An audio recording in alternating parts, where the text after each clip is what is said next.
Welcome to another episode of the Ohio High School Film Room. In this episode, I have TJ Pugh of Shelby High School. TJ, it's great to have you in the film room with me. Yep, great to have you. And TJ, it's been an interesting summer with COVID-19 canceling a lot of opportunities. You played well at the 270 Hoops event down in Columbus. Do you know what other events you're hopefully going to be able to play in this summer for AAU basketball? Well, our first AU tournament is in Sandusky, the Frenzy on the 4th thing, in the new facility they got out there. And I think we're going down to Georgia one time in July for a big tournament, and we're making some showings in Indiana too, I believe, Fort Wayne. So I think those will all be good tournaments. We're all trying to get on that baller TV type thing, so the coaches can watch it. So we kind of based our AU tournaments off of the baller TV idea, so coaches could watch them. Throughout your junior season, you averaged 20.8 points per game. A lot of those come with your athleticism and aggressiveness driving to the basket. As a small school player, you're easily the most athletic kid in the conference. What are some things that you're looking to do with the basketball to get to the hoop against maybe some less athletic kids you face in the high school season? Well, it all depends on, for me sometimes, is their size. I usually look at, okay, if I got a bigger dude on me, I'm going to take him out to the 3 and take him to the cup because he's not going to be able to keep up with my speed. And if a little guy's on me, I can get him in the mid-range and low post and beat him up down there. That's usually what I look at. Sometimes it's not as much as athleticism for me. I can usually match up athleticism-wise, so I just look at their height and speed. If they're slow and taller, I just take them outside and slash, and if they're littler, I just take them inside, mid-range and low post, and get buckets there. And I mentioned how athletic you are. We got a couple plays where I think you wish you would have finished dunks, whether in transition or alley-oops. How many dunks did you throw down last season? Probably 6 or 7. All right. Yeah. Because the one alley-oop play was that would have been a pretty cool highlight reel. But then another one you kind of blew on transition there. Yeah, the alley-oop one would have been crazy. With your ability to score on the outside and your size, you're going to usually have a height advantage on the players that you're going up against in the high school season. When you get that height advantage, what are you looking to do in the post to kind of use your strength to get some easy baskets around the rim? Well, mostly some easy like job steps, stuff like that, obviously, but at the same time crashing the boards, because when you got a littler guy on you, crashing the boards is very important because the guy puts it up and you go for the rebound. It's kind of hard for a little guy to box me out, so I just get in, get the offensive rebound, and get those easy buckets. Yeah, and I like how you mentioned that you averaged over 9 rebounds a game last year. Just kind of wondering, do you kind of work on your post game in practice? Is that like a part of your game that you kind of put together some time for some individual skill work, knowing that you're going to have these opportunities? Yeah, it's kind of been a thing my whole life because I've been usually bigger than everybody my whole life around here. So in like 5th and 6th grade, I played post. So I've kind of just had these in my bag my whole life. So it's kind of my post game's kind of more natural since I used to be a post. TJ, watching your 3 games that I was able to see for this video, it seems like the spin move is something that you go to over and over and over again. Would you say that is your favorite move to score on the basketball court? Yeah, I would say so. I mean, for me, it's the most efficient for sure. Favorite, kind of, but I would say it's definitely the most efficient in my game down low when I have a smaller person on me. And then you can continue. Natural. Yeah, and then I noticed that you're taking a lot of these kind of spin jumpers at around the 10 to 12 foot area. Those are tougher shots, but you do a good job drawing contact and also showing some touch to make those baskets. Is that like a move that you work on maybe with a trainer and just in alone time with the gym because you use it in a game a lot? Yeah, for sure. Definitely every time, not every time, but most times I'm in the gym, that's a move that I try to perfect.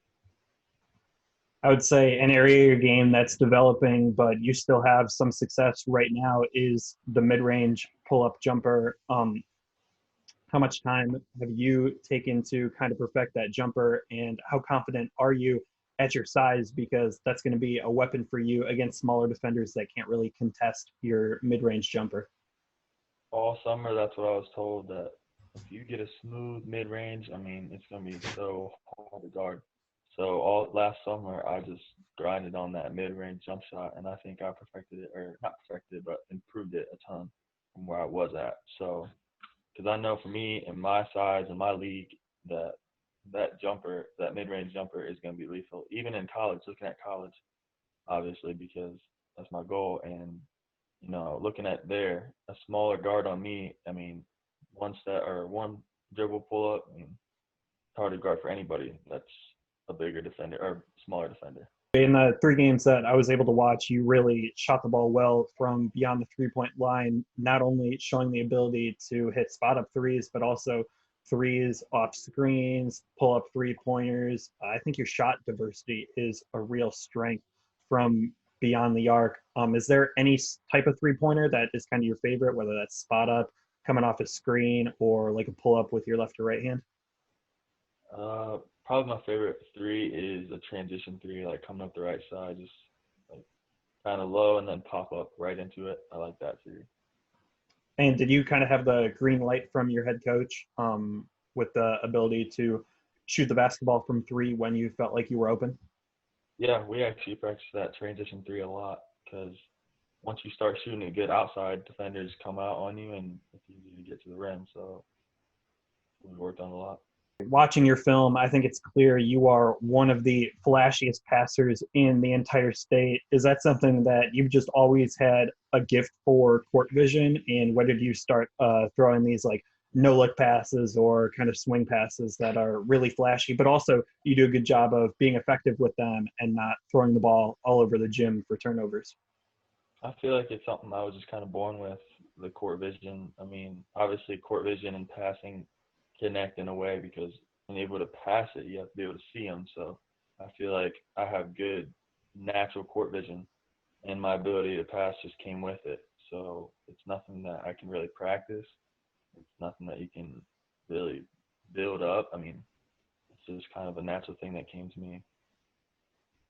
Yeah, and with your size, you're going to be a really nice complementary piece, whether you are a primary ball handler or kind of a secondary ball handler at the next level. Two plays I really wanted to ask you about was this first play against River Valley. You do a spin move and then another spin move, and you got three defenders on you, and you make a nice jump pass while falling over to the corner. What did you see in this play, and how do you have the ability to make this pass? Because I was really impressed with it.